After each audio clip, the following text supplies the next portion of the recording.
Yan, isang maligayang Pasko po sa ating lahat. Kamusta po ba tayo? Yan, kamusta po ang bawat isa po sa ating, sa kanya-kanya po nating tahanan, at sa kanya-kanya po nating outreaches. Yan, alam ko po na tayong lahat ay masaya dahil kapiling po natin yung mga pamilya po natin. Amen po. Yan, pero yun po, welcome po ulit sa Everyday Bible Study po natin dito po sa Rema Pills Live po. At ngayon po, may gusto po akong i-share po sa inyo na topic sa atin. Yan, ano po ba yung nag-symbolize, ano ba yung dahilan ng Christmas? Amen po. Siyempre, isa pa rin naman po, di ba po, kumbaga, ang dahilan pa rin kung bakit tayo nag-celebrate ngayon ay walang iba kundi ang Panginoon. Amen po. At isang bagay po dito, ito rin yung araw na kung saan tayo ay nagbibigayan ng mga iba't ibang regalo. Amen po. Pero yun po, sa bawat isa po sa atin, ito yung time ng giving. Amen po. May gusto po akong basahin po sa inyo dito po sa Mateo chapter 2 verse 9. Basahin ko po ito. Sabi niya po dito, pagkarinig sa bilin ng hari, sila'y nagpatuloy sa paghahanap. Ang bituin na nanguna sa kanila mula pa sa silangan ay tumigil sa tapat ng kinaroroonan ng bata. Verse 10, sabi niya po, ganoon na lamang ang kanilang kagalakan nang makita ang bituin. Verse 11, pagpasok sa bahay, nakita nila ang bata sa piling ni Maria na kanyang ina. Nagpatira pa sila at sinamba ang bata. Inihandog nila sa kanya ang mga dala nilang ginto, insenso, at mira. Ngayon po, sa atin po lahat, alam po natin yung kwento po nung time na to, na ito po yung tatlong pantas na inutusan ni Herodes na hanapin ang isinilang na hari. Amen po.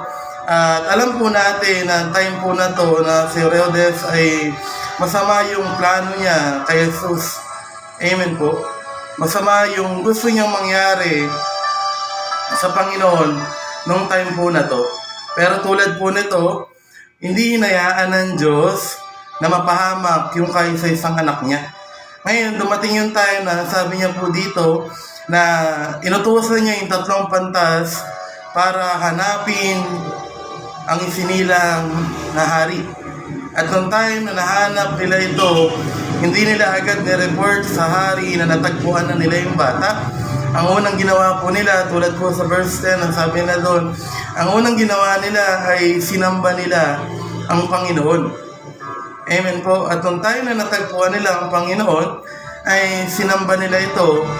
At hindi lang ba sinamba, kundi meron silang dalang handog. Amen po. Ano po yung handog na yun? Sabi niya doon, ito yung ginto, insenso, at ang mira, na kung saan ibinigay nila ito sa Panginoon bilang regalo. Yan, tayo po bang lahat ay nakatanggap po ng regalo nung nakaraang Christmas Thanksgiving po natin? Yan, alam niyo po, kapag nakatanggap ka ng regalo, yung puso mo tuwang-tuwa, amen po. Kahit nakabalot pa to, hindi mo pa nakikita, pero nandun yung kagalakan sa heart mo dahil may nakatanggap kang regalo. At ang time na to, ang Panginoon, ay ang tatlong pantas na to ay nagbigay ng kanya-kanyang regalo o handog sa Panginoon. At kung titingnan po natin, hindi siya pare-pareho. Hindi po siya pare-parehas na ginto. Kung saan ito ay magkakaiba, na kung saan ito ay binubuo ng ginto, insenso at mira. Amen po. At ang pinakamahalagang bagay dito ay yung ginto. Amen po. Ngayon, sabi niya po doon, noong time na nakita ng tatlong to, ang isinilang na hari sa piling ng Maria, sabi niya doon, grabe yung kagalakan nila sa puso. Yung joy sa heart nila, nung time ng tagpuan nila ang Panginoon, nag-uumapaw. Kaya ganoon na lang nila ibinigay yung handog na kung ano ang meron sila. Ngayon sa atin po bilang mga lingkod po ng Diyos, noong time na natagpuan natin ang Panginoon, ano ba yung unang inibinigay mo para sa Kanya? Amen po, tulad po niya, sabi nga po, ang Pasko ay sign na kung saan ito yung pagbibigayan. Amen po. At nung time na natagpuan nila ang Panginoon, meron silang offering sa Diyos. At sa atin po, ano ba yung offering natin sa Diyos ngayong Paskong to? Ano ba yung handog mo para sa Kanya ngayong Paskong to?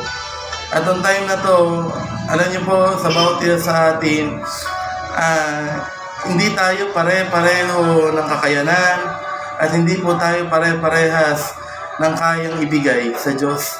Pero ang Diyos ay hindi nakatingin sa kung ano yung kaya mong ibigay, kundi nakatingin siya dun sa kung ano yung nilalaman ng heart mo. Amen po.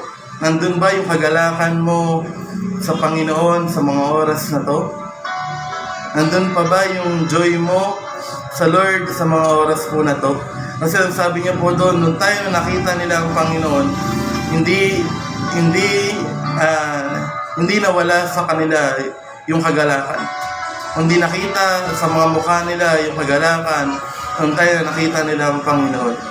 At ngayon po, sa bawat isa po sa atin, tulad po ng sabi ko, ano po ba yung kaya nating ibigay sa Panginoon ngayong Kapaskuhan po na to? Tulad po sabi ko kanina, ang Diyos hindi siya naghahangad ng sobre. Ang tinitingnan niya kung ano yung desire ng puso mo at yung ano yung kaya mong ibigay ay kalulugdan niya. Amen po. At ang time na to, tuloy ko po sa verse 12, nang sabi niya, nang papauwi na ang mga pantas, nakatanggap sila ng babala sa pamamagitan ng panaginip na wag nang bumalik kay Herodes, kaya't nagiba na sila ng daan pauwi.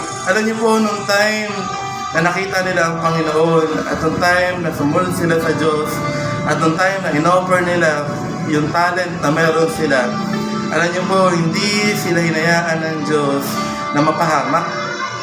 Amen po. Ngayon sa atin, may mga tao na nagdadalawang isip na ibibigay ko ba yung meron ako? Paano na lang kung itong meron ako ay ito na yung pinakahuli na meron ako? Pero alam niyo po, ang sabi ng Panginoon na kung ikaw ay susunod sa Kanya, hindi niya hayaan na mawalan ka. Hindi niya hayaan na magkulang ka, kundi hindi hayaan ng Diyos na mawala yung bagay na pinakamahalaga sa iyo. Kaya nga sabi niya po dito, yung 3 pantas na to, dahil sumunod sila sa Panginoon, dahil inoffer nila kung ano yung meron sila, alam niyo po, doon nag-start yung pag-iingat ng Panginoon sa buhay nila. Amen po. Ngayon, sa bawat isa po sa atin na ano ba yung meron ako na pwede kong ibigay sa Diyos?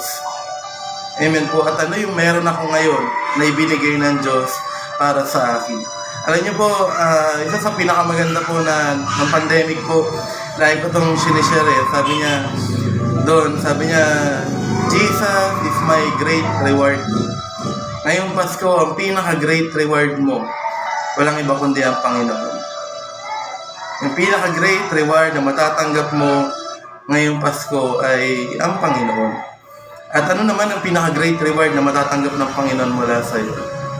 Kailangan mo ba magbigay ng ginto para masabi na nakatanggap ka na binigyan mo ang Diyos ang pinakamahalagang bagay? Kailangan ba magbigay ka ng pinaka-importante at pinakamamahaling bagay para sa Panginoon? Alam niyo po, ang sabi ng Panginoon, ang pinaka-great reward na pwede niya matanggap mula sa atin ay yung tayo. Yung pinaka-great reward na pwede yung matanggap ng Panginoon ay yung paglilingkod mo. Amen po. Yung paglilingkod po natin, yan yung pinaka-great reward na pwedeng matanggap ng Panginoon sa bawat isa po sa atin. At yan po yung inihiling ng Diyos at yan po ang kalulugdan ng Diyos para sa po sa isa't isa. Ulitin ko po, ang pinaka-great reward na matatanggap natin bilang mga Kristiyano, walang iba kundi ang Panginoon. At walang ibang reward na matatanggap ng Diyos o walang ibang pwedeng matanggap ng Diyos ang kalulugdan niya ay yung paglilingkod mo. Kaya sa panahon po natin ngayon, ang Diyos ay hindi nakatingin sa kung ano yung kaya mong ibigay. Nakatingin siya sa heart mo na willing mo bang ibigay yung buhay mo para sa Kanya. Amen po. At alam ko po, tayo lahat ay masaya dahil magkakasama po. Pero ito yung time na kung saan, Lord, ano yung next step na gagawin ko after nito? Ito yung time na kung saan tayo naman po ay magtatanong sa Diyos, after mong ibigay yung buhay mo sa Kanya, Lord, ano yung gagawin ko? Kasi nung time po na to, alam niyo po, ang Diyos ay hindi kailanman nagkulang sa paalala. Kasi bakit po? Kasi nandun yung pangungusap niya kung willing tayo makipag-usap din po sa Kanya. Amen po. Ayan, uhaw ang Diyos sa mga taong uhaw na makapellowship siya. Kaya sa Pasko pong ito, ibigay po natin yung time natin para makausap po ang Lord. Na, Lord, ano yung gagawin ko after this year? Sa taong 2024, Lord, ano naman yung ipapagawa mo sa akin? Amen po. Ngayon po, sa bawat isa atin, hindi natin kaya magbigay na napakahalaga. Hindi natin kayang ibigay yung ginto, pero kaya natin ibigay yung buhay natin sa Diyos. Kaya yun yung bagay na kalulugdan ng Diyos sa atin. Amen po. Sige po, tayo po ay manalangin. Pray po tayo. Hallelujah, Ama. Sa dakilang pangalan ng Panginoong Jesus, Sir, nagpapasalamat kami dahil Ikaw, yung patuloy yung nagtuturo sa amin ng mga bagay na kailangan namin gawin sa panahon ito. Kaya o Diyos, dalangin namin na patuloy na samahan mo kami at patuloy na ingatan mo lang ulo hanggang talampakan o Diyos. Lord, ngayong Paskong ito, Lord, nagpapasalamat kami dahil Ikaw yung natanggap namin mula sa Ama o Diyos. Salamat Panginoon, pagpalain mo ang mga manonood, pagpalain mo ang mga lingkod mo o Diyos. Salamat Panginoon sa pangalan ni Jesus. Amen. Yan, salamat po sa time po ninyo and God bless po. Merry Christmas po ulit.